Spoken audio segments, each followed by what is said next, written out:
Hello everyone and welcome to my final Modern Horizons 3 draft on the channel. Um, it's not too long for the next set to release, counting from the release date of this video. So I'm not going to draft anymore. At least I'm not going to record any more Modern Horizons drafts. Here, the first pick, you could actually go to several directions if you really want to force like the black-red artifacts. This would be a nice pick, but I think in that case I'd prefer to pick this like maybe as a pick 9 when it comes back, assuming the archetype will be open. Hex Gold Sleuth is probably my pick here. You could take the Accursed Marauder if you really want to be like blue-black, which is a nice one archetype to be in. I wouldn't take these two color cards, they are not strong enough. There are no Riding Chrysalis to first pick. I would take a Riding Chrysalis over any of these cards, of course. Triton Wavebreaker I have played a couple of times. It hasn't impressed me. I don't think it's that good, but the Sleuth is amazing. And of course would want to stick to white, but I'm not taking these white cards. I mean, there's nothing wrong with them, but of course I don't know if I will be playing white this early in the draft. So Rull and Implicit Maze it does a lot for 5 mana. And note the chapter 2 is actually going to be you are able to play those cards until the end of your next turn. So you have actually 2 turns with full untapped mana to play those cards. It's quite nice. I think I might even try it now. I mean, I'm not taking a white card. Expanding Ooze is, if I was black green I would like it, and of course the Marauder is still a pick worth considering, but I'm taking the uncommon. I haven't played with this card so much, so let's get to see if I'm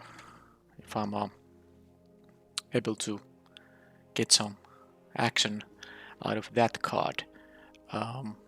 Here, no white card, well, apart from this uncommon, which is not good, and there's the white-black card, but at this point picking this would be kind of same as picking a black card. Would introduce a new color to me. I could take the Rull Monsoon Mage. It's not the greatest, but you get a nice discount for this, and of course if you can flip it. It's of course a bit random, but it's a 2 mana 1/3, makes some of your spells cheaper, and it's a nice planeswalker if you get to flip it. And also I'm actually going to collect all the mythic rares from the set, so it's a mythic rare that's also something that benefits my collection. So I'm taking this. The Oozewag is good too if you want to go like some kind of a green route, but Rull is... Well, I actually have a Rulla, the Saga and the Rull himself, so that's kind of funny, but not really a reason to pick the Rull. But, I think it was the correct pick there, even if you wouldn't care about the fact that it's mythic rare. Okay, here I have found the Petrifying Meddler to be just good in any kind of a blue deck, not just the Eldrazi decks, but I'm not taking it as the first blue card here. The Thriving Skyclaw would be an option, but I have 2 nice white cards. I could be white-red, and of course white-red is not the best home for Rull, but it's still fine. Unicorn or this thing? I think I'll take the thing that's gonna have I have a decision between having this as a 4 mana spell or a 2 mana, a 2-drop here, so I'm taking this. And here, still a bunch of options. Yet another Expanding Ooze. I have found these things to go late a lot, and I have had a deck with 5 of these, and these are very potent 3-drops if the opponent doesn't like immediately kill it. Adapt cost is not even that tough. And it's basically adapt 2, because when you attack with it, it becomes a 5/5. Anyhow, Razor Grass Ambush versus Suppressant Ray. I like this more. It's a 2 mana spell, so more often to be able to cast than the 5 mana spell, although this thing can just win the game. But I have a 5 mana card here already. I'll take the cheaper one. This land can enter untapped, and I have no blue here. Of course, if I was blue-white, the dual land would be valuable for mana fixing purposes as well. Now, that said, I can still be a blue-white deck, of course. And you know, I could actually try that route. Copy Crook is not amazing, but it's still a card I'm happy to play in any blue deck. The fact it copies any creature, not just your own, is really a big deal, and the connive attack trigger is nice. You could play like a card like a Decree of Justice, but maybe not in white-red. There are some good colorless cards here, but I don't know. I don't actually like well, any of these options. The Go Ember Mage is also something I don't like in white-red, so I'm taking the Copy Crook if blue is going to be open, and that's a nice direction to go to. And I would just slam pick the Riddlegate Gargoyle if I didn't also have the Legion leadership. There's also the Zealot, which would be fine. I mean, I don't know. I might even abandon white, to be fair, but I don't think these two things are really good enough for me to go to red. Red wasn't that open, so I don't expect it to be open in pack 3 either. I'm actually taking the 2-drop here. This is good in any white deck, not just white-red deck, and in any red deck too, but you know, I'm getting the other Riddlegate Gargoyle here. I'm taking it over the Suppression Ray. This would be a nice card for any blue-white deck, of course, but 2-drops are really key here, and this is very good 2-drop. So I'm taking this, and I'm actually moving to blue-white based on these packs, and I'm still getting a Suppression Ray. Now, I know there's a Triton Wavebreaker, and actually it's not that bad with the flyers.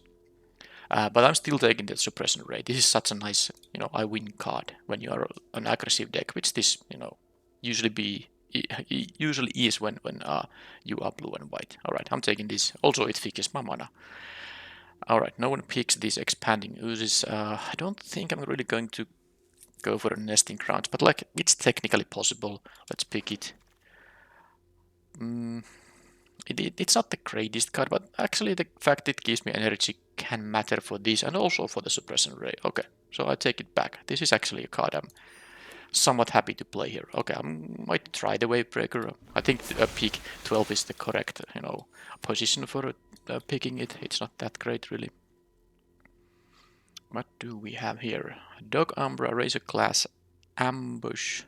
There is the 4-drop blue thing, which basically would be a 4-mana 3/3 flyer most of the time. Nothing that amazing. There's also this very good red card, but I think when I got double Riddlegate Gargoyle, the Suppression Ray.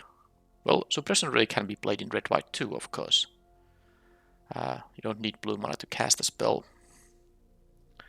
Yeah, so this is there's also the Glasswing Grace. Maybe I'm just taking that. Yeah, let's have these 5 mana. Yeah, I think I will be either white-blue or white-red, and this will be playable in both, and it's actually very good. So I'm taking it. I am taking it. Ulamog. I don't have a playset of these, so I might take it if there wasn't something great in the pack. And do you see anything great in this pack? I mean, for these colors that I've been drafting, of course, Ulamog can be really good in the Eldrazi deck, and this is really good in the deck that can actually reliably cast it on turn 3, for which the colorless cost is, of course, a hefty requirement. Anyhow, there's a Glyph Elemental here. Amazing card. Very good. I'm gonna take these over a Mythic Rare that I would not even be able to play in this deck, really. It would be just for my collection, but this is actually going to be giving me a win percentage boost. So I'd rather go 3-0 than draft a bunch of Mythics and not go 3-0. And this gives me the better chance to go 3-0, really. And it is a significantly better chance.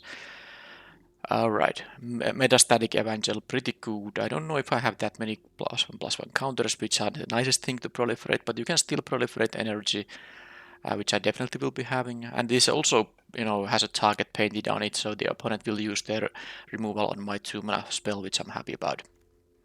The Indebted Spirit is definitely better than the Wavebreaker, but I'm, of course, still taking the Evangel over it because this is the better card. Yeah, at least in most decks. I don't get a lot of blue here. I haven't committed necessarily, but there's not really that much red either. Now that I didn't take the red-white 2-drop common in the first pick of this pack, I think that was the option there. Well, anyway, I'll take the Nyx Bon Unicorn over the counter spell. So, let's go. And I think I can actually cut these. I think I can cut these red cards. I could take something like a Void Pouncer here, but I think I'll just take the Guardian of the Forgotten. I have now a bunch of 4-drops, but well, maybe not. I mean, because I'm counting these as a potential 4-drops, but you know, you don't have to play these as 4-drops. So I'm taking the Guardian. This can be quite nice if you have some modifications, which, you know, it's not that hard to have. Alright, this would be a great pickup for the red-white version of this deck, but I have a very nice pickup for myself. The Serum Visionary is definitely the card you usually prefer over the Unfathomable Truths, except in the most hardcore Eldrazi decks where you will have a lot of mana. The Visionary is really nice, so I'm gonna cut the red cards on the main deck, and I will pretty likely be blue and white here. Let's see the mana curve. Yeah, there's a nice amount of 2s. I think I might take the Winged. Yeah, well, I mean, what else do I take? I'm not playing this 04 in this deck, so let's take the Winged. How many creatures? 11 out of 16, that's nice. Another Triton Wavebreaker. Should I try it? I do have the Guardian of the Forgotten, which really, you know, benefits from having modified creatures. It's the bestow cost is only 2. I'm actually taking it because I don't think the other significance is that good if you don't have a very reliable way to use the exile option, and I don't. Alright, Shapeshifter. I'm never gonna cast really the, well, let's say it's rare that I would be casting the 7 mana option, and I'm not going to have the 3 mana cycler. It's too much mana cost. I'm taking these just in case I actually end up playing or sideboarding it. Alright, no, this is not for this deck. This is not for this deck. I'm taking this just in case I want to still be splashing. I don't think I have anything worth splashing here. No, this is double caster, but you know, I might pick up some green or red card I want to splash. None of these really counts. I mean, I guess the Hydra. it is when you cast. Well, yeah, the bestow cost is double caster. Okay, I'm taking, by the way, 20 gems here. So I suppose. Well, I'm not gonna splash the Hydra. Wow, Sundering Eruption last pick. I don't know what to say about that.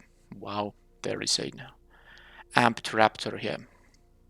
Well, there is a good card for me too. By the way, there's also Spawn Gang Commander, which I'm not that big a fan of this card in red-white specifically, but in, well, green-red of course, and blue-red this can also be nice because you might have more options to use the get some colorless mana. Anyhow, Amped Raptor would be a snap pick here if I chose to be red-white here, but since I didn't, I think I'm still taking them. Despite me having so many 4s and so few 3s, the decision is actually between the Zealot and the Auxiliary, but since I have the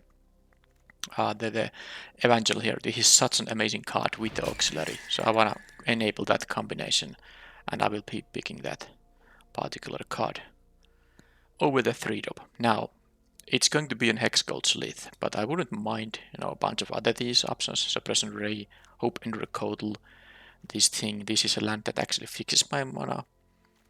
The land is playable because it's fairly easy to make this enter untapped when you have only 2 colors in the deck, so there's no cost, and then, you know, this actually sometimes might find you something. I have some artifacts at least, which are historic cards. Anyhow, let's take the Slith. Serum Visionary. Okay, there is the Stormdrake. I haven't been that impressed about it. The best scenario for this is that you play this on turn 2 and the opponent doesn't have a creature.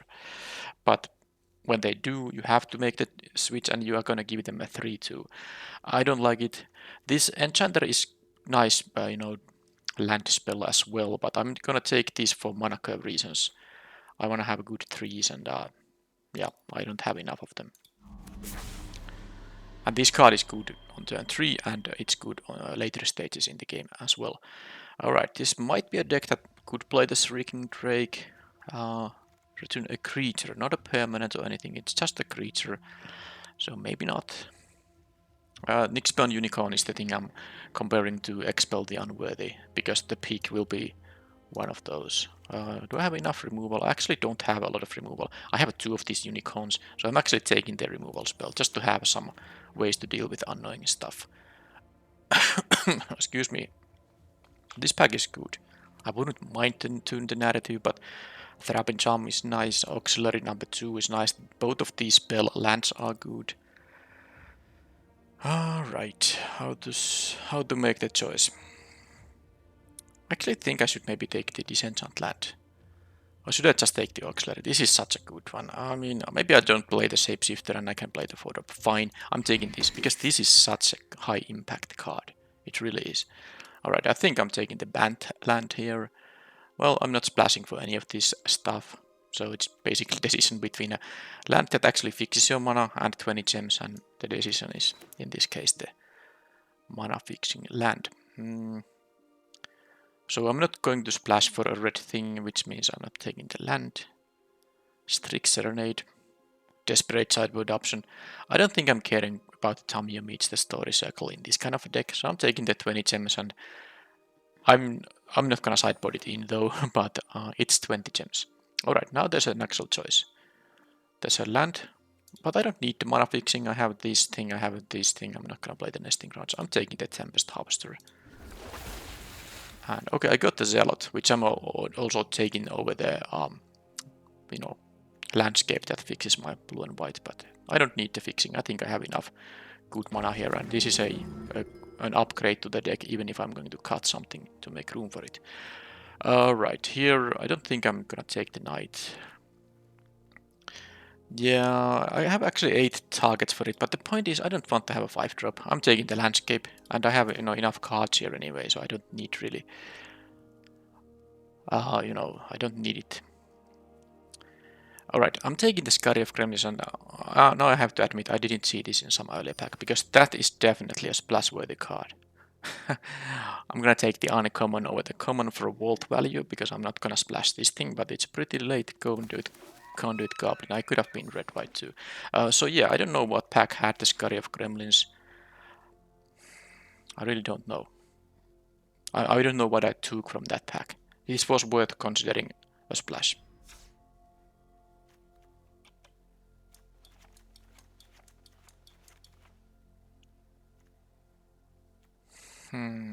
Alright, so I do actually have 2 lands that can fetch at least one of my colors and the red producing land, aka mountain. I don't have these uncommon duels that would be producing red. I actually do have the Sundering Eruption, which I would actually play if I would be going for the splash, because the thing is, I would be playing 1 basic mountain and the Sundering Eruption, and of course these lands that can fetch the mountain. That would make me have 4 ways to draw a land that can eventually give me red mana. And if I so happen to draw the landscape, one of these landscapes or the mountain before I draw this Sundering Eruption, I can actually then have the red mana to also cast this pretty strong effect. Otherwise it would be just something I can use to enable my splash. So it would be kind of a free spell to run. If I choose to play the Scurry of Gremlins, how many creatures I do have? A lot here before any cuts. So this is of course not that great in decks that don't have a lot of creatures, but of course, given its colors, you usually will not have trouble at having a lot of creatures for the deck, for the decks that in which you can play this card. So let's first do some fine-tuning. I mean, I guess the first thing is that did I forget something in my sideboard? I'm actually putting the Sundering Eruption here for now, because if I decide to play the Scurry of Gremlins, I'm gonna play the Eruption, so if I have this in the deck, I should have the Eruption as well. I will cut them both at the same time if I choose to cut them. There is a technically sideboard card for red. If I end up playing the red, I could sideboard the Siege Smash in when I want to deal with some artifacts, or just if I somehow feel that the combat trick part will be useful.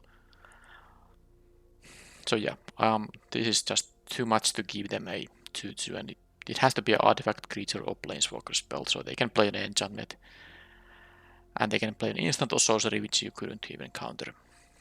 I understand, of course. I mean, if it was counter any spell with 1 mana that gives them a 2/2, that could be maybe a little too strong for constructed, because you can construct a deck that doesn't care about the 2/2 bird.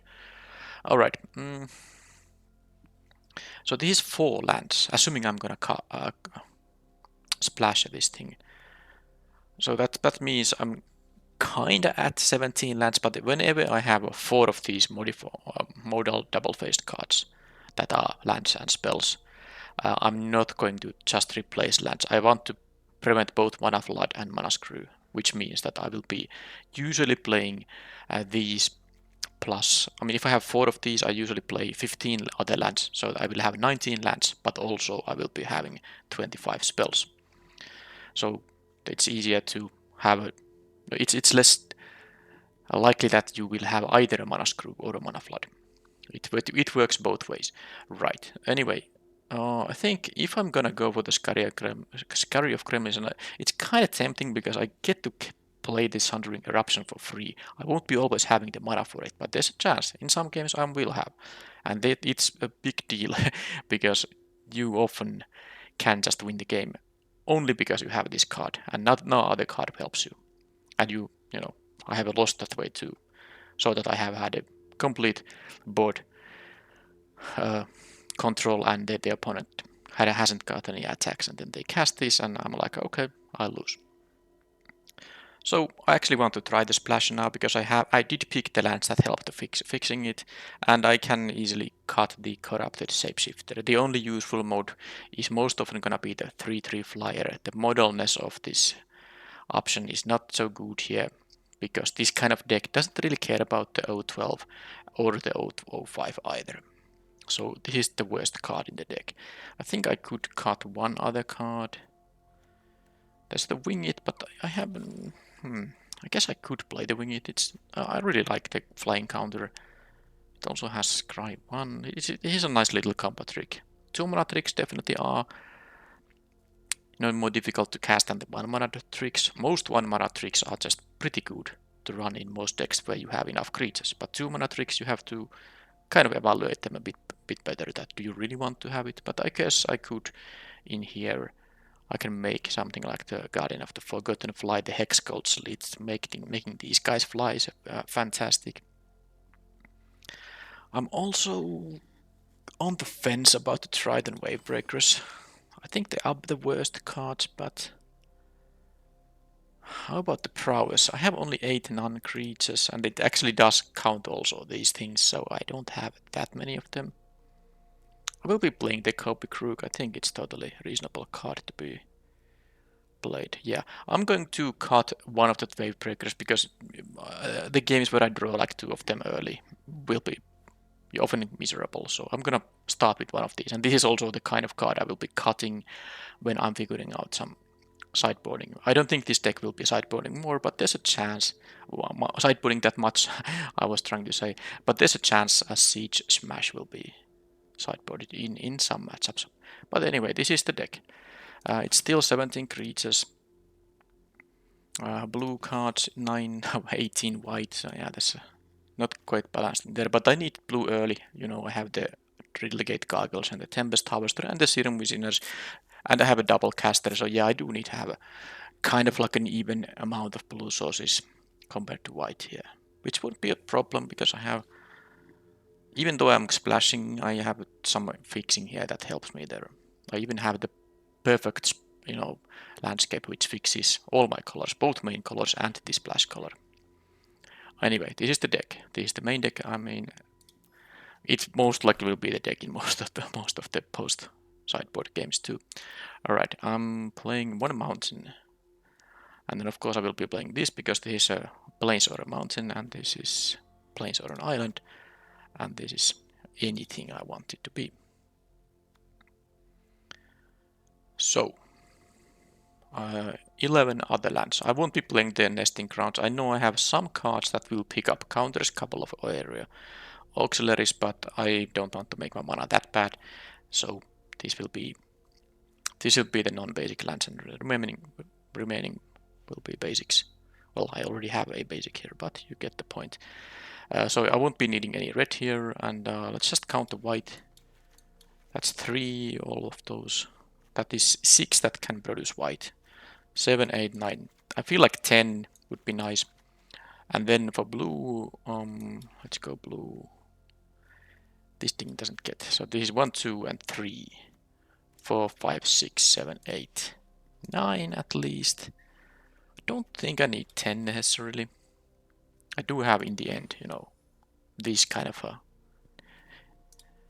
difference. I mean, I have to always have planes. I guess I could see starting hands that don't have islands, but also not, you know, at most one blue card. And then I can keep it. But I always need a plane, so I think I'm going to put one more planes in the deck. And this is still, you know, basically 9 lands that can get me an island. And I do have one double caster, so I have to keep that in mind. But hopefully I won't be having too much difficulties with the mana in this deck. Alright, that is it.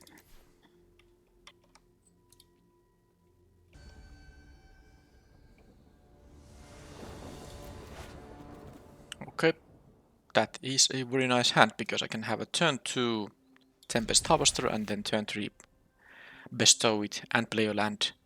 Sadly, I probably have to... Yeah, I have to get the planes right now. I can't, because of course landfall creatures in the set, and there are a few of them, are very good with the fetches.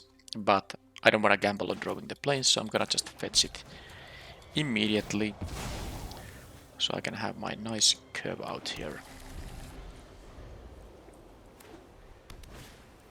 Kite won't be... It's usually a good blocker on a 2-1, but not now when the 2-1 is gonna get bigger.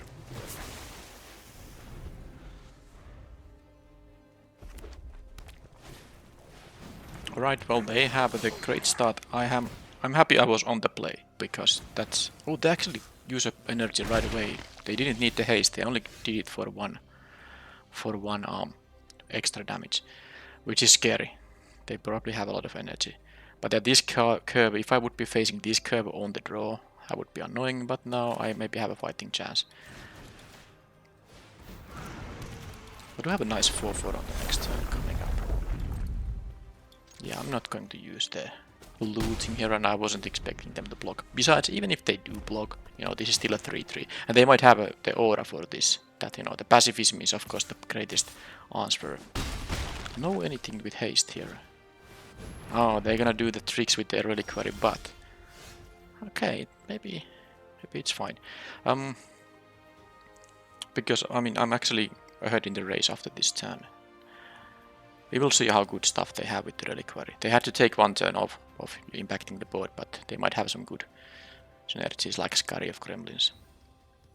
Alright, well, let's do this and let's have the Guardian here. So next turn I can... Well, let's see. I might be able to get double counters from the auxiliary.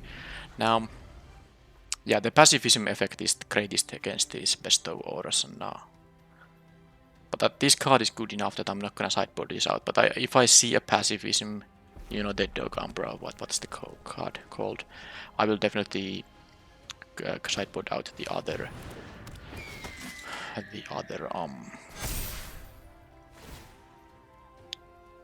a bestow creature, the blue 1-drop.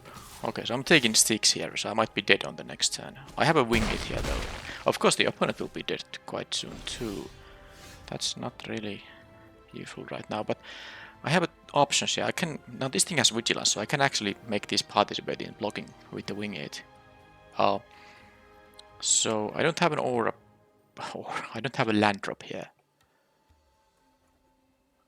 Don't have a land drop, so I can't deal 9. I don't think that matters though. Oh, I don't have more than one white source. Well, that's kind of easier then. I either have to play... I mean, I can cast only one of these spells. If I had 2 white, Slith plus Wing it would be nice. But now it makes no sense. They would have to still deal with the area auxiliary, right?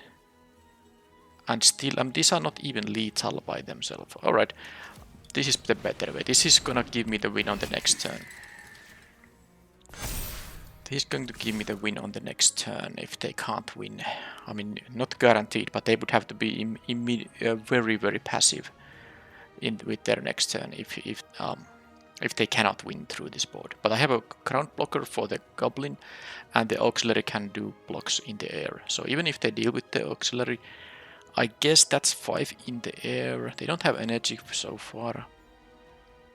If they deal with the auxiliary, that's 5 in the air, and this could still give haste. Well, it's not going to be easy. It's not going to be easy to beat me. They go for a jump block. That's great for me. Alright. Now I'm not sure how many different options they have. Especially given that I have the wing. So they had the reiterating bolt, but it's reiterating bolt. But it's only a sorcery 3 damage. And they didn't have to replicate mana for it. Not that it would have mattered too much. This doesn't say any target. So so this is now... They have a... Okay, they can have a blocker with the mandibular thing. But this is actually fine, because the wing, it means that the Guardian of the Forgotten will be actually able to block here. That's rather useless. Any way for me to win immediately? I mean, this thing flies, so... Yeah, I can only cast one thing, and it is the wing 8.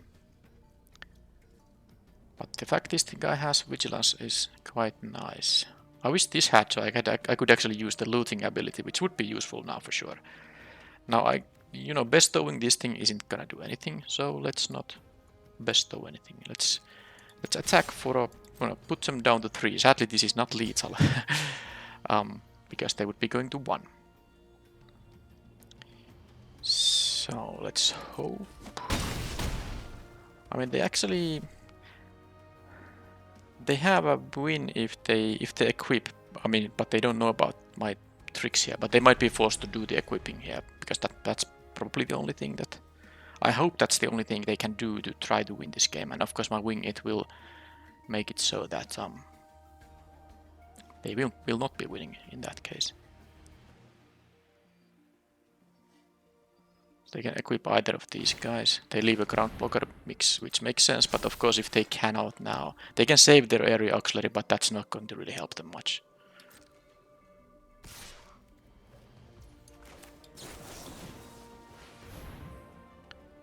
They have a priority. Okay, Serum Visionary. Do I want that? It can draw me any land, and then I could cast a 2-drop. So the opponent is actually forced to bounce a Mandibular Kite and have a 1/1 blocker. They will lose all the blockers.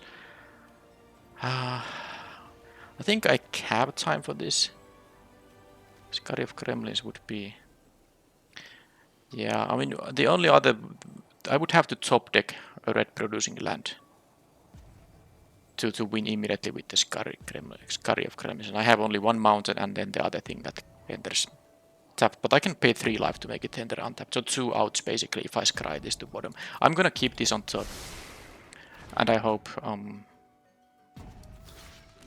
definitely hope that... the only thing they can do now is to bounce the kite. Oh, they did not...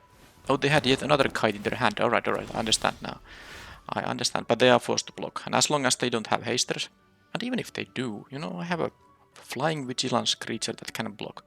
Now, let's do this first, just in case this is gonna matter.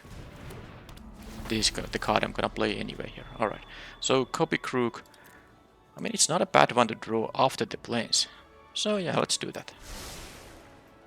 And here I will be... They are forced to block with both of those. They have 1 unknown card. If they have a hasty guy, even if it flies, I have a blocker on that thing. Can they have a 4 damage to face? Yes, they can. There is an uncommon, the Eldrazi spell, the colorless spell, deals 4 damage to anything.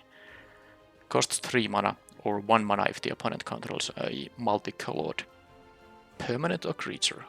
Either of those. So I'm dead to 1 uncommon in this set that they can just cast, and that's it.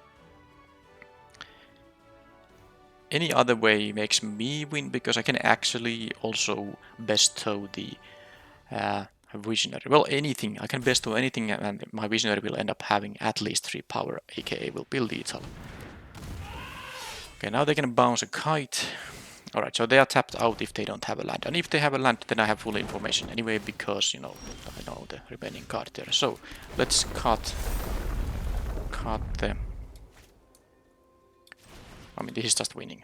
Let's make this a 4-4. It doesn't matter who I bestow, because the you know, the mentor would give this Quisenary a counter anyway, even if I bestowed something else. Okay, well, I was on the plane in this game, and that's probably the reason I didn't die, given their start. So multiple mandibular kites. They have a conduit goblin. That is a dangerous 2-drop after, especially after they have started with the 1/1 flyer. Now my sideboarding could involve a siege smash.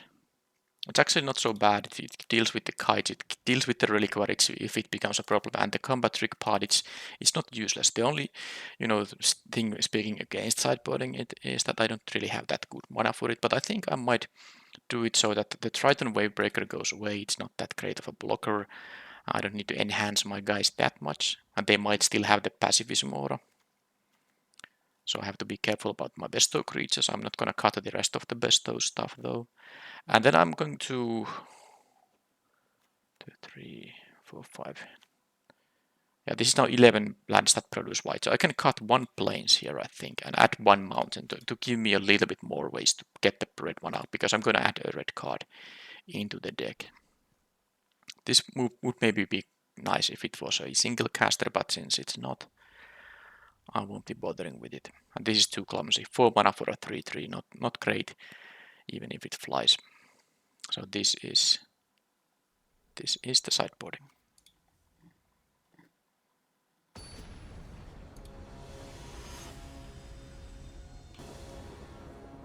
Alright, I have 1 lander here. It's my splash color, can't cast anything with that. Let's mulligan and have awkward hand, but maybe they have a kite I can destroy. I mean, I'm not gonna go to 5 because this has lands and spells. This would be getting me just the... I mean, if I won't be... Yeah, I mean, it's gonna be the fetch land, right? I mean, I don't need... I have the colors here. If I need double blue or double white, I can play the Suppression Ray as a land. This also can win the game in a close situation. Alright, I don't need another... No, sorry, this is not the red fetching land, of course. I have... I'm actually gonna wait with that first.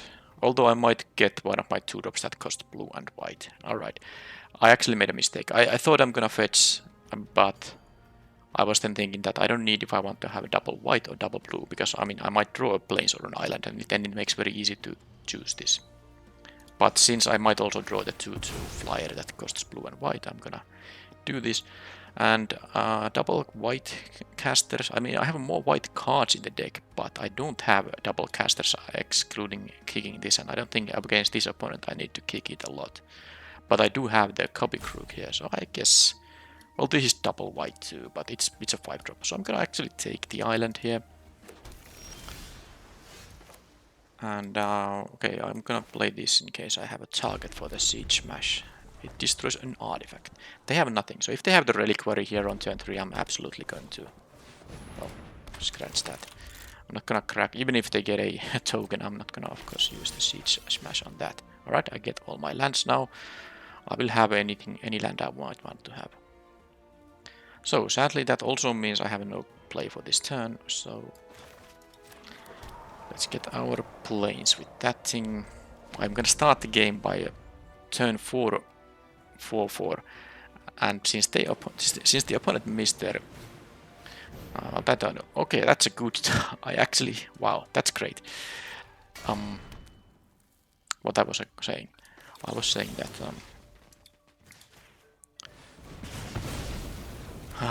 surprisingly, I'm not dead given that I have a 4-drop, but I had a play on turn 3 as well, so this is nice now.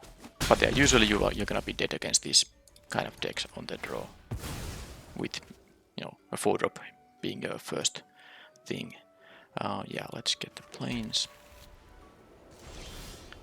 Alright, some auxiliaries there. Sure. Wow. What? I was going to play the Guardian of the Forgotten, but I guess that happened. I mean, it's not the end of the world. It's still fine to play the, in a little bit of a different order here, but it's definitely not optimal. Not optimal that I made a mistake there. But let's give the opponent more chances. I think they're giving the Flooded Strand there because they have a landfall in their deck. But yeah, now I would be... Well, at least I was able to attack for 3. I'm not even sure if I'm the aggressor, but actually with the suppressoring ray in my hand, I feel like I'm an aggressor, but then the opponent plays a Scurry of Gremlins and I'm suddenly on the ropes here. I have a good... Well, if they kill this, alright. Well, that's the same as killing it. Alright. Dead. So it didn't actually matter that I made the mistake in playing the wrong creature first. But the Scurry of Gremlins, this can just win the game, especially, I mean, this game where I didn't do anything in the early game. Alright, so my sideboarding, I'm even happier now about the Siege Smash, so I don't think I'm gonna change anything. If I could play this, I would definitely do that, but Doublecaster makes it unsplashable. With the amount of fixing I have, it could be splashable if you have a lot of fixing. Anyway, I don't think anything makes sense. I mean, I just want to have a, a 2-drop start here. Let's have that.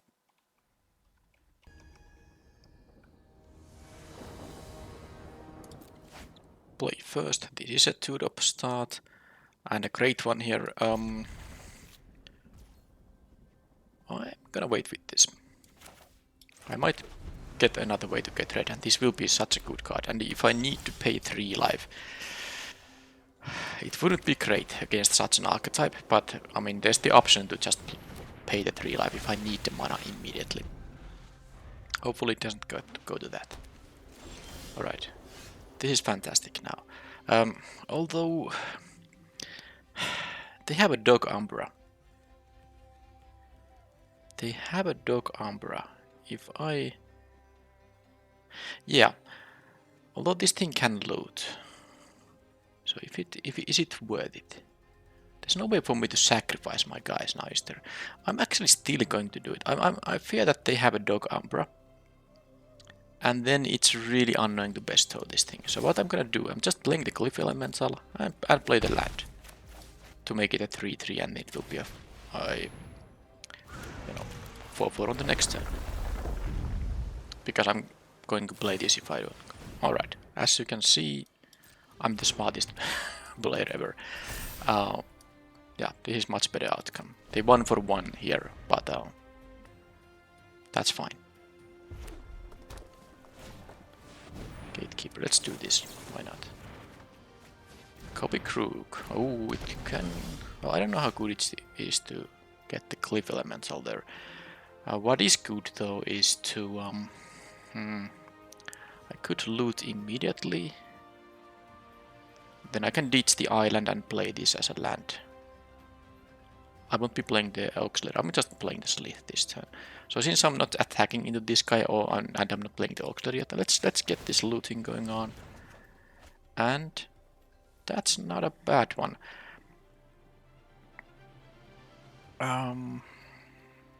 Yeah. That's what I'm gonna do. I'm gonna do this and I'm gonna do this. It would be nice to cast this as a spell, but sometimes you just have to do what you have to do. Now, will they have another Dog Umbra? Because I'm really tempted to bestow with this thing. Well, maybe not so much anymore. I don't know. Oh, they will aggress. Understandable, of course. They don't know that I have an Auxiliary coming up. So, and there's the red sauce. Copy Crook can be good, but I'm really just tempted to... I'm tempted to actually bestow this thing on the Harvester. They can start tapping it, but then I can start looting with it. And now what is the good point here is that I can make this guy have first strike. It will get a +1/+1 counter, and then I can make it a first striker so that they can't block with the Zealot, and it will become a 4/3 as well. And that's something they need to deal with as well. I'm not sure if I'm playing this yet. I'm not. I might be looting it away. So I'm doing like this, because even if if I draw a land, then yeah, that means I don't have access to 6 lands on the next turn, but I don't need it. I'd rather, loot my lands at this point. I have some energy here. Of course, I might want to have the ability to make this have first strike as well. Alright, Spawn Gang Commander. Am I going to play my own Spawn Gang Commander thanks to the Copy Crew? They don't have colorless production yet. So that was of course great with the Gatekeeper. That was just straight up 4 damage to face. And they have the Tapper with 2 energy. Alright, well, the Spawn Cannon Commander can also shoot to my face. This will be difficult now thanks to this sequence of stuff. Ooh, Wing It is good.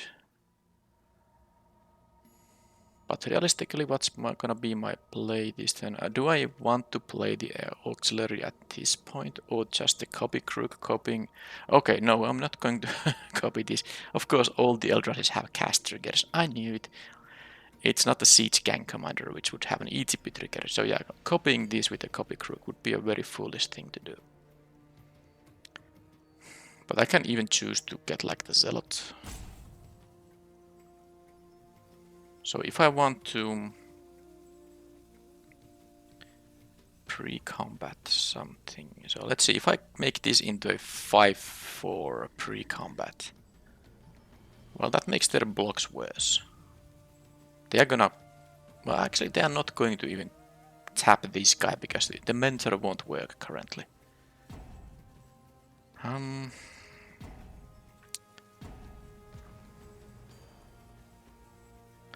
So the copy crook would be copying the Zealot. Would it be so boring? Alright, I'm actually just taking this guy now. Have some support in here and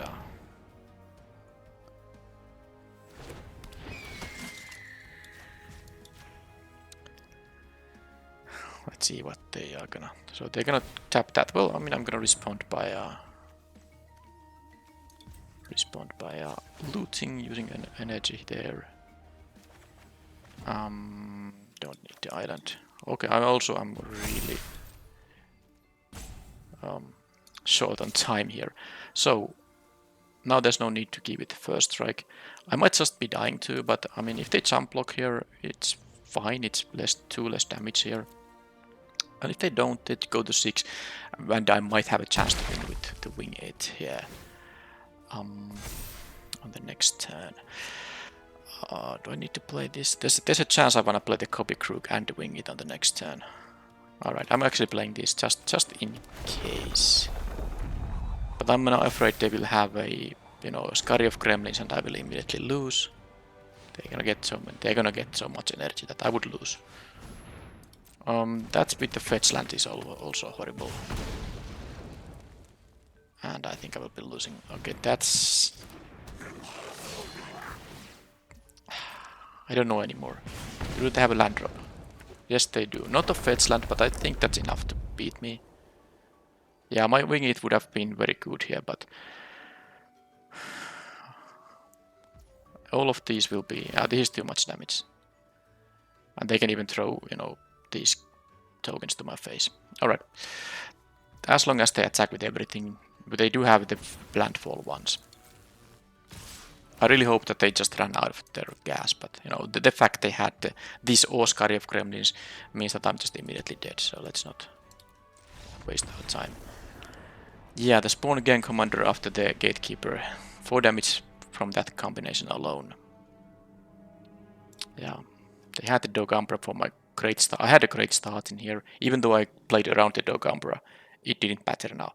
That said, I had a win for the next turn. I can watch which of my guys they tap, and then I can attack with something else and give it +2/+2, because I had 2 things that would be lethal in the air.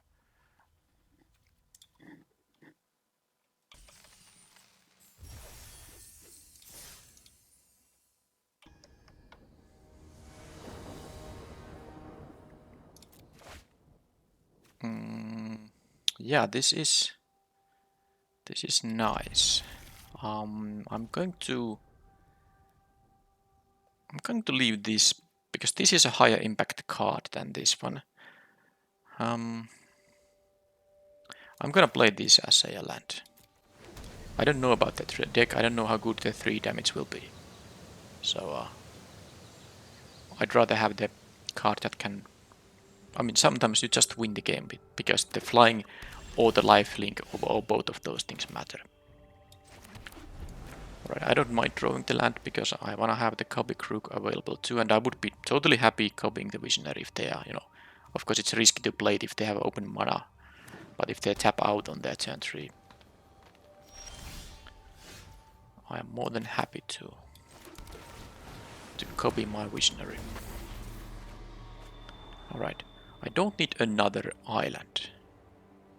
I actually need another white source for the glasswing craze anyway, so yeah. Auxiliary of course is pretty good card. But I don't know if... Okay, well, they are using the Marauder on my visionary. This is very good news for me, but I understand they have to do something, and I was always going to sack the visionary. Anyway, alright, so now Copy Crook is not so good, so I think it's going to be the Hex Gold Slit, and actually I could bestow it. I hope they don't have like a... There's not that many punishing ways to deal with it other than, Pacifism Auras, Dog Umbra. I hope they don't get a white planes with this thing. But I wanna be mana efficient here, so... Sleuth. I know there's like a world where I could play the Wavebreaker as a creature and I can keep it the counter with the auxiliary, but a 1/1 is just too insignificant. I'd rather make this thing into a 3 power creature already, and then, based on what they have, they didn't fetch anything, so they need the colorless mana. Ooh, that thing is really difficult. I mean, it's not so bad when they don't bestow, but they will be. Is this gonna happen every turn? So this is the reason they didn't crack their fetches. These are going to be some nasty things. So I can actually copy this thing. It's not so great when I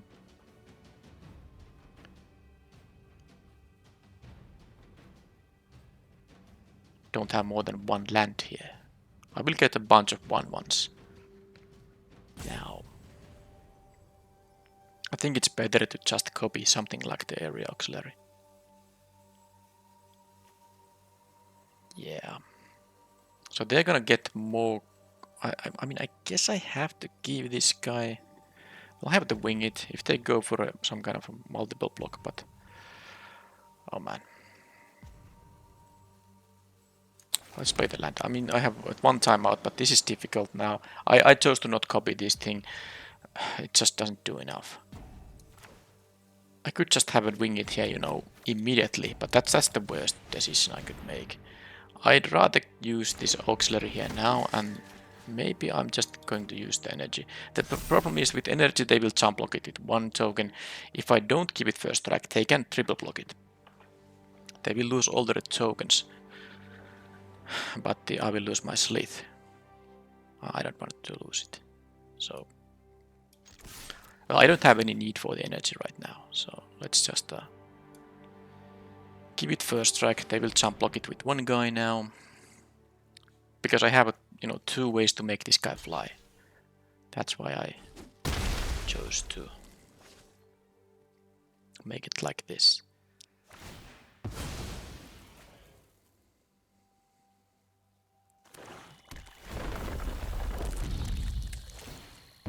I mean, this is still a pretty good, 2 mana 1/1 that has produced them a lot of 1/1s, and it will keep continuing. Okay, so they actually had a planes specifically. Is that gonna be a Dog Umbra? Gargantua, I think I can raise. Again, I'm a little bit punished by the fact that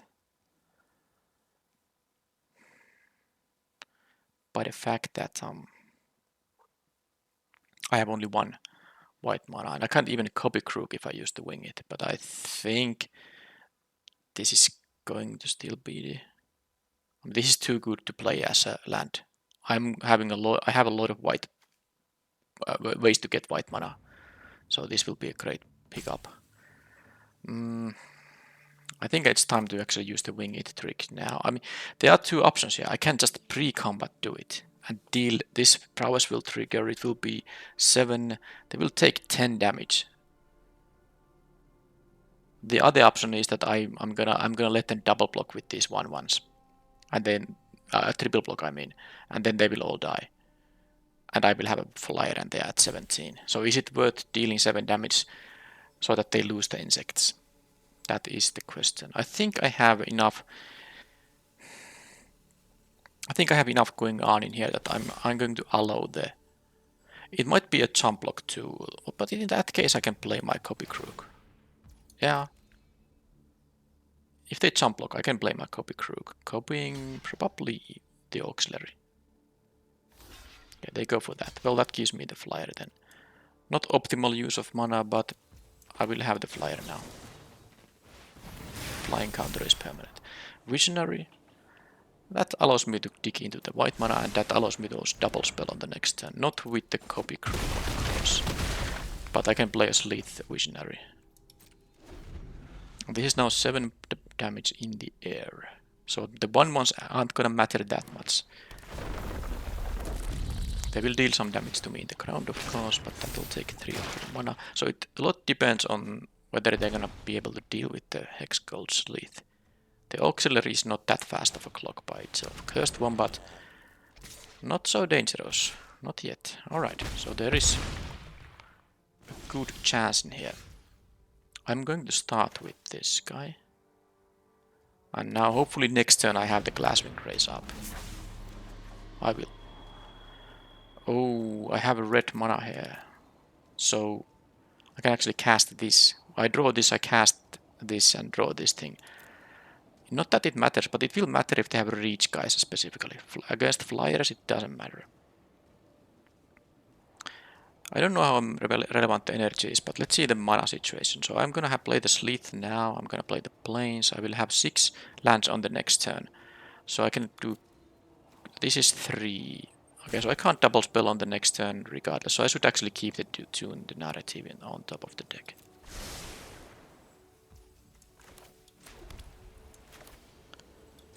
Hopefully that won't be necessary, and I will just win with the Glasswing Rays. And I can jump block, you know, the Gargantua, and I will definitely do that. With the... Doesn't even matter which one. The Cursed Wombat will be 5 power. I can block a 1/1 with the Serum Visionary, and I can jump block with the Sleuth. That would mean... Well, these flyers by themselves are enough. Okay, so... I think I'd rather jump with the 1 toughness creature.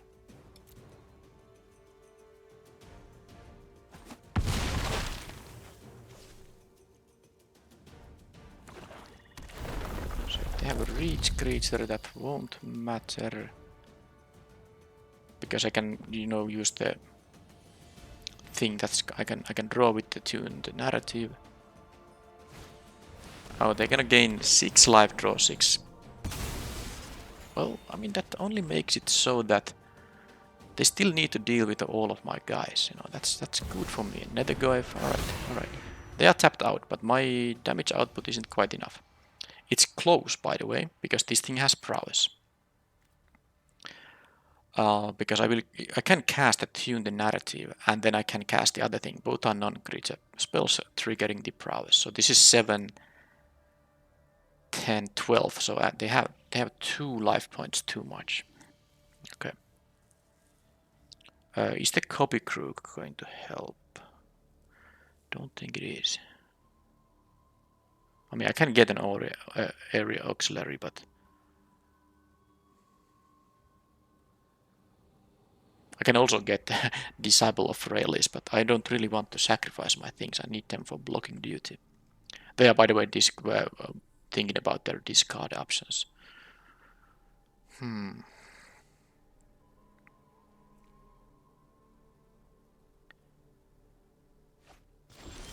And they did not want to keep land, understandable, and a 4-drop that doesn't do much in this situation. Alright, so however I do, I have only one. I can tune the narrative and then win any one of my other spells.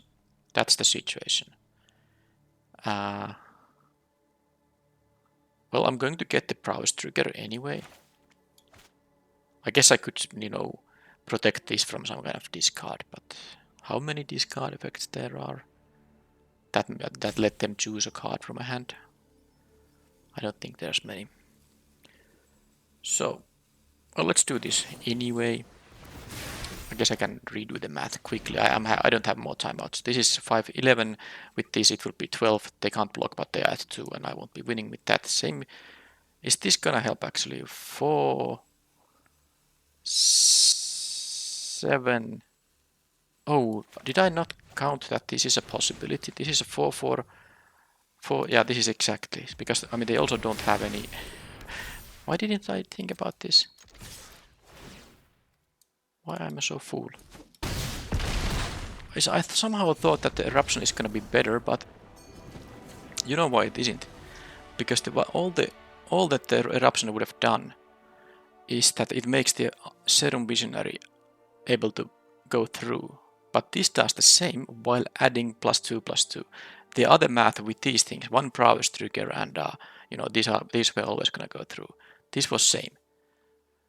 So if I use this doesn't get +2/+2. If I use this, it does. And that was the remaining 2 I needed to find, and I'm ashamed that I didn't even think about the ramifications of casting this spell and how it, you know, relates to the damage output.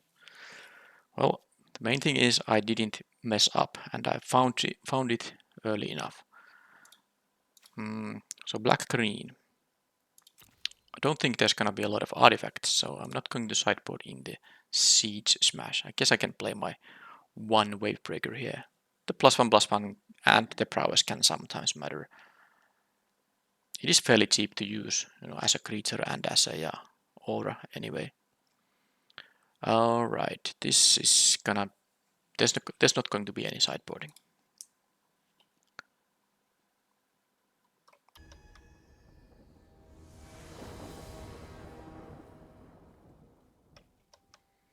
Yep, this is good. This means if I don't draw a land immediately, and if I want to curve out, well, it depends on. Well, now actually with this thing, double blue, I need to get the blue with this thing. Yeah, okay, now I'm gonna just play this as a white source.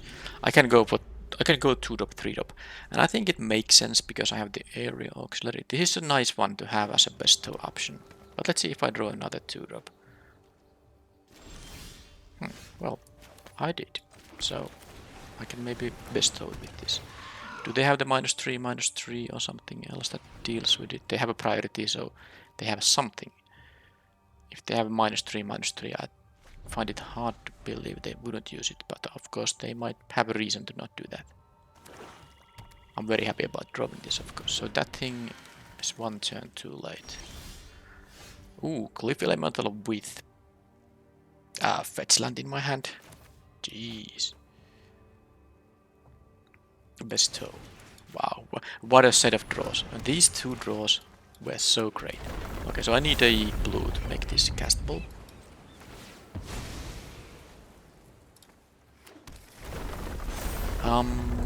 Don't think the life is gonna matter now. I might need energy for something else later on. I could gain 4 life, but I actually don't think it's gonna matter. I feel like given their deck and how the game started, I will if I lose the game, it doesn't matter if I had 4 life more or less. Okay, this is fine because I still have my 4 for Glyph Elemental. I no longer have my Glyph Elemental, so they had. I mean, it was still a 2 for 2, and I was able to deal 4 in the meanwhile. It is tempting to. Well, actually, I'm not playing my 4-drops here. Any of them. I don't want to copy this thing. So this is good. I can get maybe a land on. And let's see what I get here. Alright, well, all of this stuff seems decent to draw.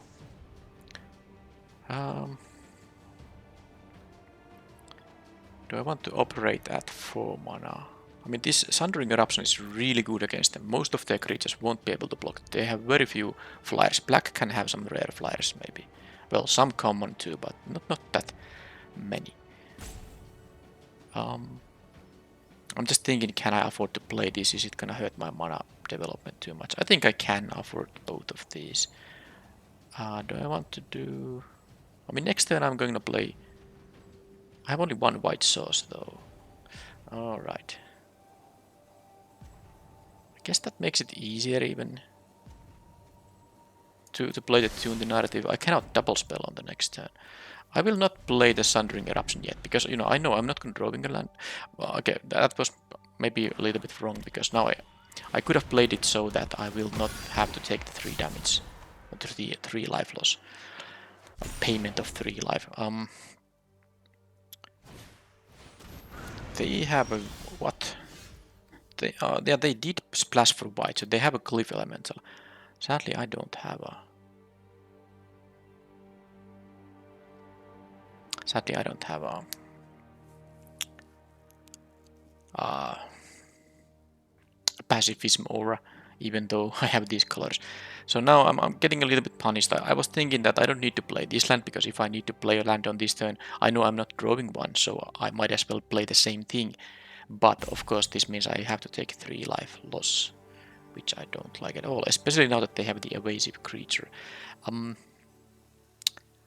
going to now actually make it so that I'm attacking, because I'm not going to block, and I don't think they are going to block. If they are, I'm happy about that. I would want to get rid of their conniver. And now that they chose that kind of a course of action, I feel like I'm copy crewing the sentry, actually.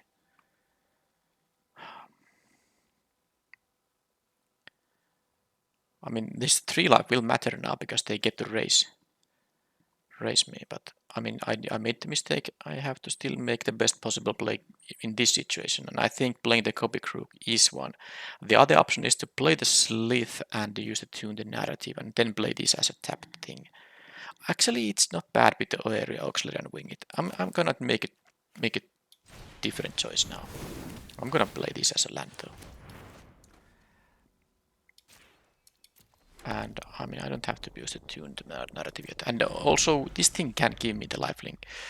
I did not get the 4 life in the 3rd turn when I could have.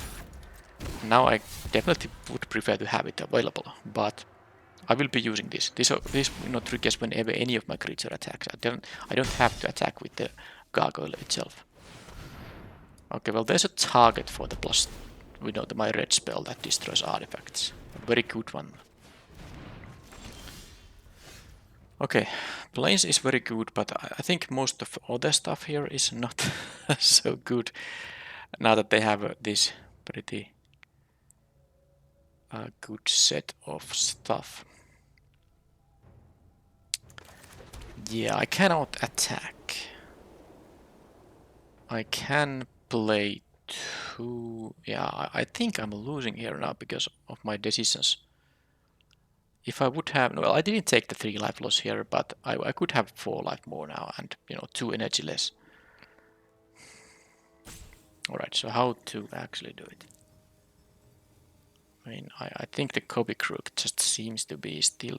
I guess I can take area auxiliary now, and then I can copy that thing. Alright, let's do this, but it's all gonna be kind of horrible given that I cannot attack here. And yes, they are only at 14, but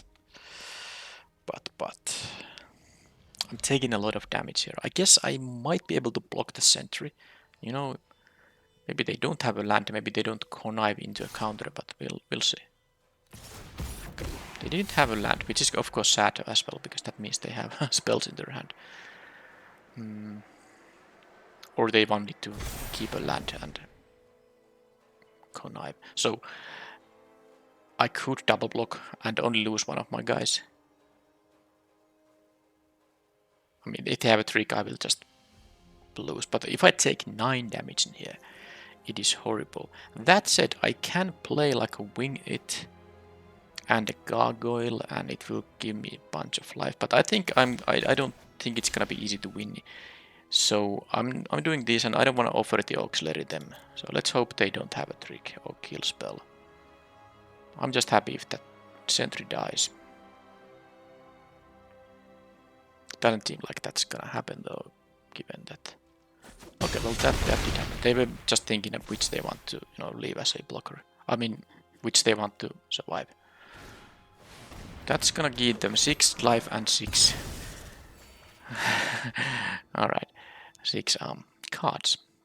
In both games, why? The funny thing is I actually still can maybe win here, maybe?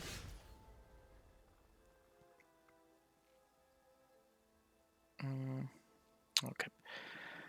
It might be time to be very aggressive and just accept that if they have removal, I lose the game.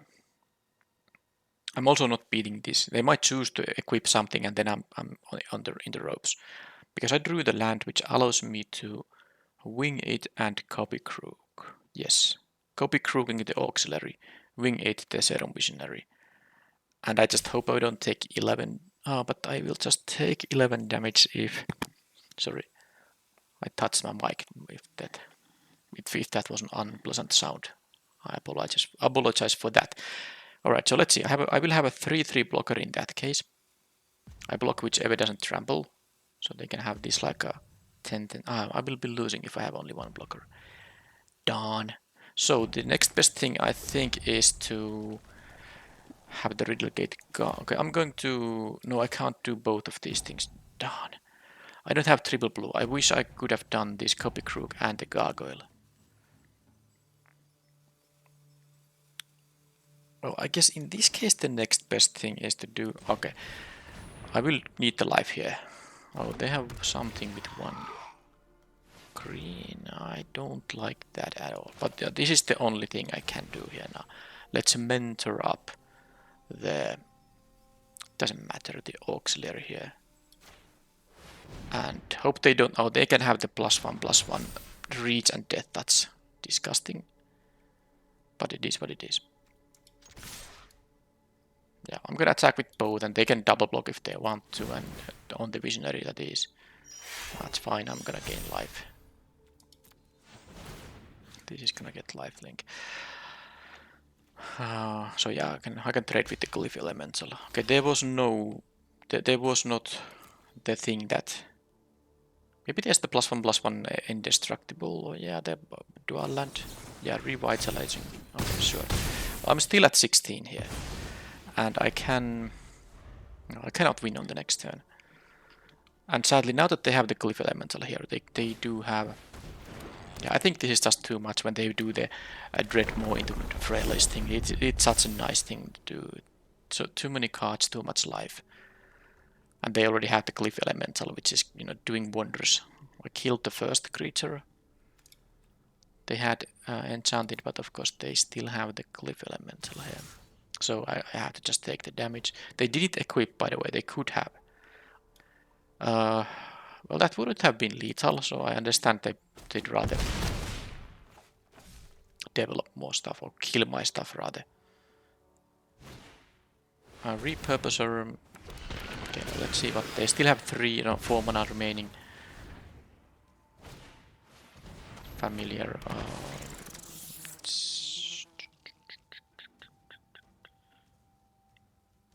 Let's get rid of the Copy Crook. That's not going to help me too much. Yeah, I think I have to wing it. No, I'm not sure. I mean, because I need to play something else than just the Copy Crook on the next turn, or maybe that's not right. The wing it is +2/+2, also meaning some life for me, of course. They have only 1 creature that can block a flyer, but they have such a damage output on the next turn that I don't think I can survive it. Well, I'm still choosing this, and hopefully I draw something that costs 2. I mean, I need to really get lucky here. They had even the Nethercoin here. Well, that does cost 2, but I doubt it's gonna matter. But I'm gonna try this. I don't have to actually... yeah, well, the thing to copy here has to be the area auxiliary. Sadly, they have a blocker here, so they don't even take that much damage this turn.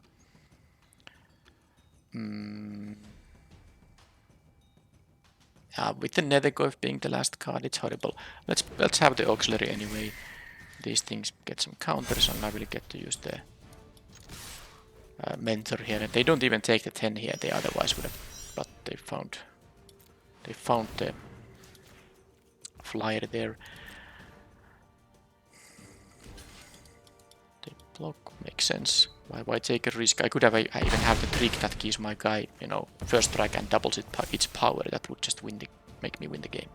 Now they attack with everything. They equip the Dread Mask. I can kill something that is at most 3 toughness. But, and I have a blocker in here, so I don't know. I'm pretty sure this can't be enough, but we'll see. They can even both equip and use the Wombat. And if they use the Wombat before attacking, I cannot punish them with the Razor Grass Ambush. I suppose. Yeah, this is gonna be 14 trample by itself. I mean, yeah. They're gonna attack with everything, so this is not gonna help. 14 trample. And this was all the Cliff Elemental, which is such a good card. But of course, this is what this was also doing. Getting the, you know, turn 5. They, you know, this Dryad made them get this on turn at 5 lands and at this at 5 lands, if I recall correctly. It was crazy important. Normally it's quite slow with the 6 mana things, but when you have the mana accelerating, it's much different. Do I care about my... Actually, I'm not gonna have the Wavebreaker. I do the same thing as last time. Cut and planes, and I will have the Siege Mass. It's good as a combat trick, and it will deal with the Dread Mask, which is dreadful. And add a mountain, that is. Alright, that's that.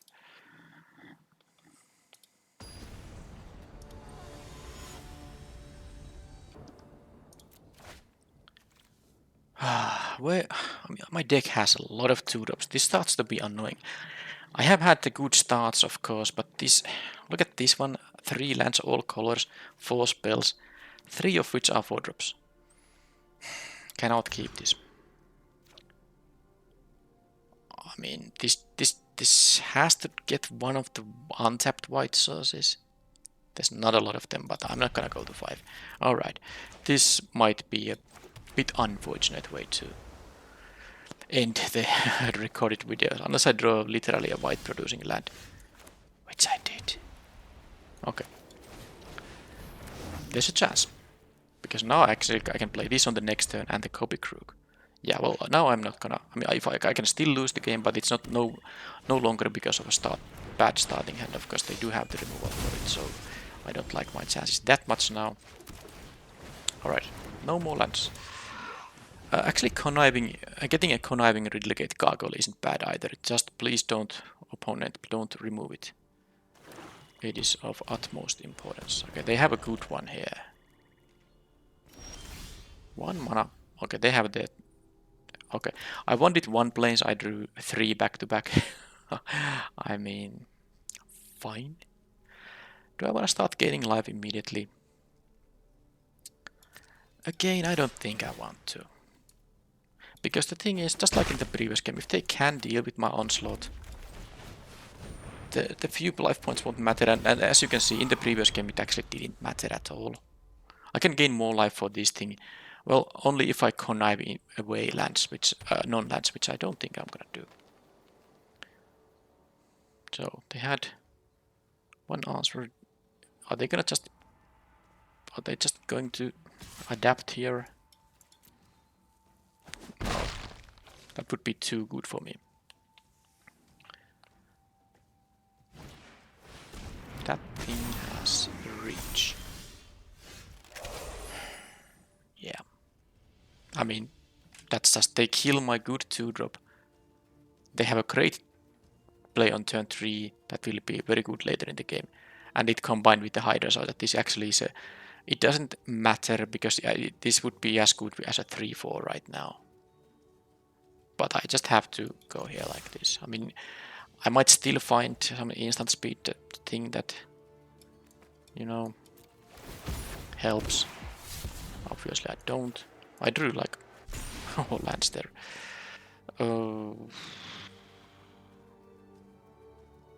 Yeah, at this point I'm gonna take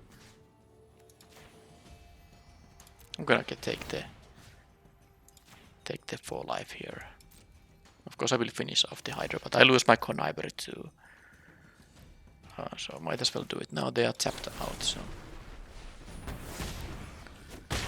definitely this is horrible now because I will not be. I'm just top decking into their 5 cards, and I'm losing the race here. I need to like top deck a good card after good card for several turns.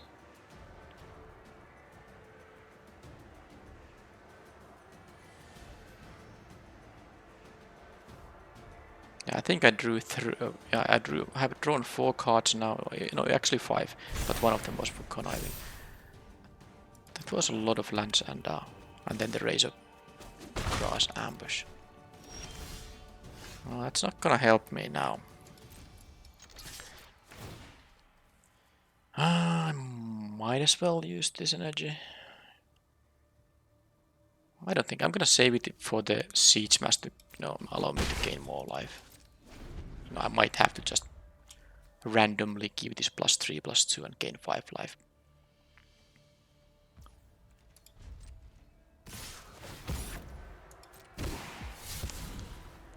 So next turn. Yeah, so I guess they are sideboarding into Wing It and stuff. That's such a good way to sideboard. I'm sure this is not in their main deck, but it's a good card to sideboard when they are already playing white. The splash is a little odd maybe because it's the landfall bestow creature, but I mean it made them win a game. They have also Mandibular Kite. Okay, no, I no longer understand. And they get that thing. Alright, this is fine. I no longer understand the white stuff in their deck, but it doesn't matter. This was, after all, it was a non-game, not because I didn't draw the planes immediately, but I drew all the lands, and I had elegant this hand to 6, so. I don't think there's anything wrong with the deck, but these matches have just been awkward. The first match opponent especially had a very good deck, of course, but I could have still won either of those matches, and so far I have lost both of them.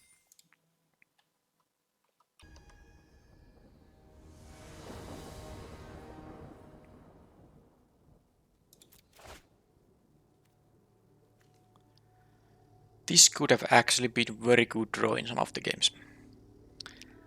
Well, I mean, this is not a keepable hand, so let's have this. And remember, this deck has 19 cards that can produce mana. 15 lands and then 4 of those modal double-faced cards with a land on the other side. So almost 50% of the deck. And I get 5 landers or 1 landers. Again, I feel like I'm going to have to be lucky here. Just draw any land first, but of course at some point also a blue producing one. That's a good start. So yeah, I'm going to play this first. I mean, I know I was lucky to draw the 1 land, but I also shouldn't all the time mulligan to 6 and keep bad 6 card hands that make me force me to be lucky, become lucky. Alright, well that is going to help.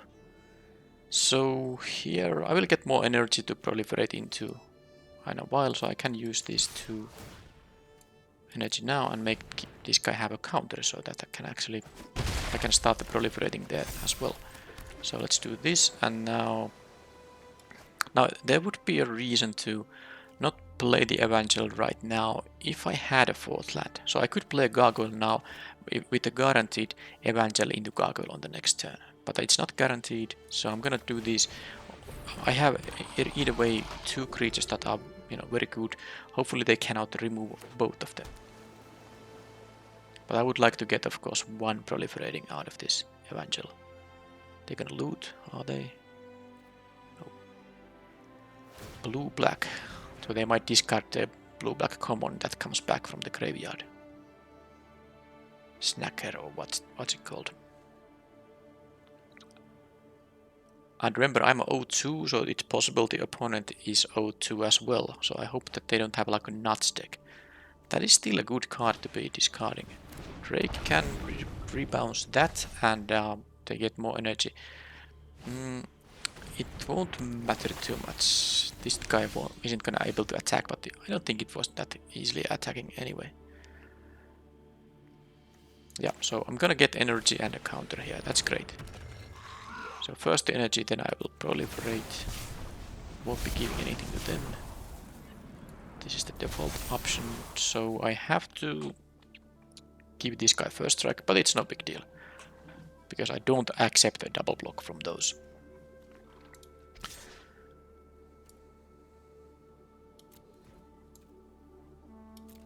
So I'm gonna give it first strike. I'm not gonna give it lifelink because the energy is more important than 4 life right now. So now I have a 5-4. Let's see if I can cast this before they get rid of the slit. The manifest ability is quite nice. This thing enters tapped, so I'm not worried about that. Okay, they just immediately make it enter. And now I no longer need to give this first strike because it has enough toughness to last here. Okay, this is great. Of course, I can even attack with the goggle. This is 7 damage unless they go for jump blocks.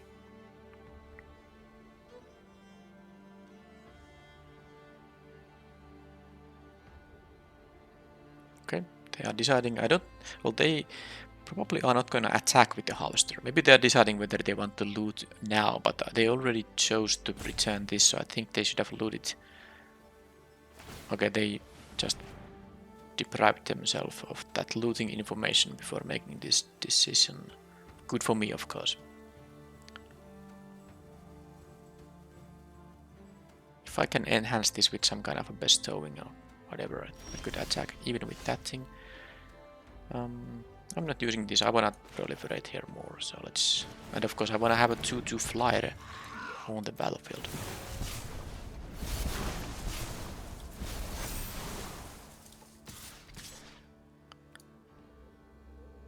I think I actually can give this guy lifelink now. Decline on the first strike, of course. Decline on this, but let's actually give ourselves 6 life. I didn't give it in the previous match. Now I wanna...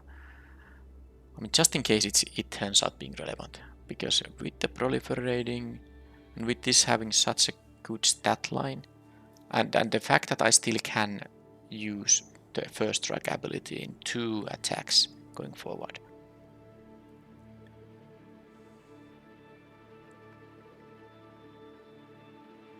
And I have the tune, the narrative as well. It made sense here now to gain the life, even though it might not be relevant because I'm the clear aggressor here.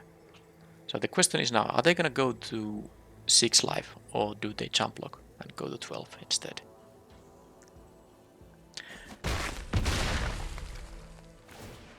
I still didn't want to attack with this because I recognize there's a chance they're gonna just have a removal for this and they are happy to trade with the Evangel. Alright, well that's... Unless they have a toxic delusion, it's actually not so good when I have a 6 toughness creature and they have 6 life.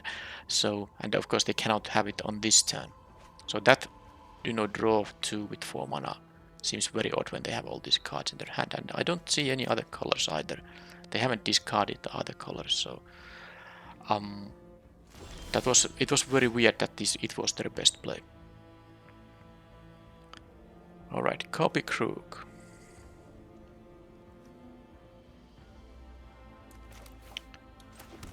Well, I don't necessarily need to copy anything. I feel like I want to play the 4/4 here because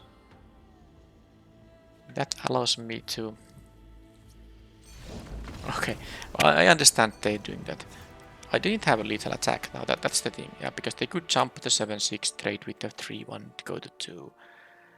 So I didn't waste time here. I was thinking that should I play Copy Crook pre-combat or not?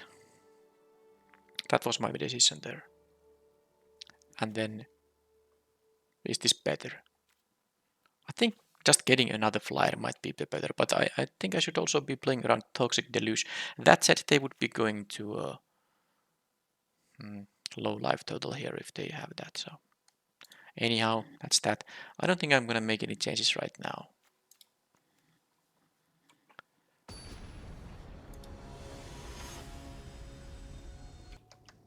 Okay, the victory screen actually went.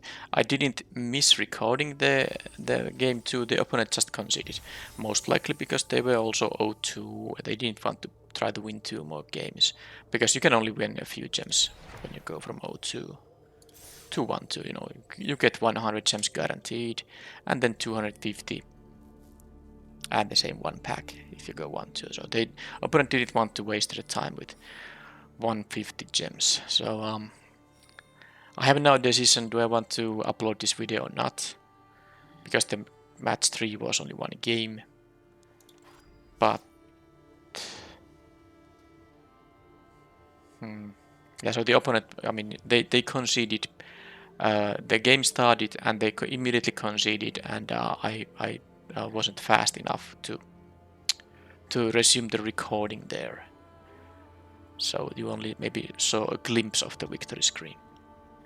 Anyway, yeah,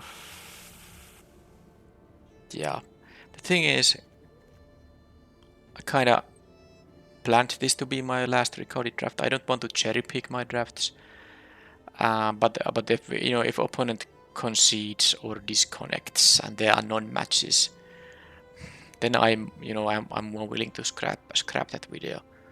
But I think I'm gonna let this be my final one. I still had a game 1 there where I did stuff. I never got to use the Scurry of Gremlins, which would have helped in the matches that I lost. But I think the deck was good. But let's see how many 2-drops. This is 1, 2, 3, 4, 5, 6, 7, 8, 9 2-drops. That's a lot of 2-drops. I had to mulligan to seek some annoying hands. There was of course also a non-lander and one-landers and whatever. So I think the result wasn't good. But the games I lost, I think, I mean, the matches I lost, I think I won a game in each of them, if I'm not mistaken. And there were some kind of close games in the sense that I might have had good stuff, but the opponent just had even the better stuff, so it wasn't. I'm just trying to say that I think this deck is a good one. I never got to use the suppression ray either when it would have mattered. I know that there's a lack of 3-drops, but I could easily have a 2-drop turn 2 and 3 going on. I had 17 creatures, so it wasn't a lack of creatures that made me have some trouble, because of course this is the kind of deck that wants to play always stuff on turn 2 and turn 3 and so forth. But there were too many games where I couldn't do that, and that just punishes you. But I did mulligan it. It's not that I kept risky 7s. I kept risky 6s, yeah, but okay. Anyway, this is gonna be the last Modern Horizons 3 draft. I did like the deck. And in the draft I could have been red-white as well, but it was kinda close, especially because I got the 2 late Riddlegate Gargoyles in pack 1, if I recall correctly. It made sense to make the switch, especially because I had taken the Copy Crook, which I consider, a fine card. Not like a reason to be blue, but definitely a fine card. And then I got the other red-white stuff maybe a little bit later. It was hard to switch back. Alright, well, that's that. I think there is gonna be one more Outlaws of Thunder Junction draft on the channel, and maybe a pack opening video for this set. I'm not sure. But it will come. It will happen if it happens before the next set. Anyway, thank you for watching. Let's take the prize here. And come on, give my 1 pack and gems. Thank you for watching, and see you next time. Bye bye.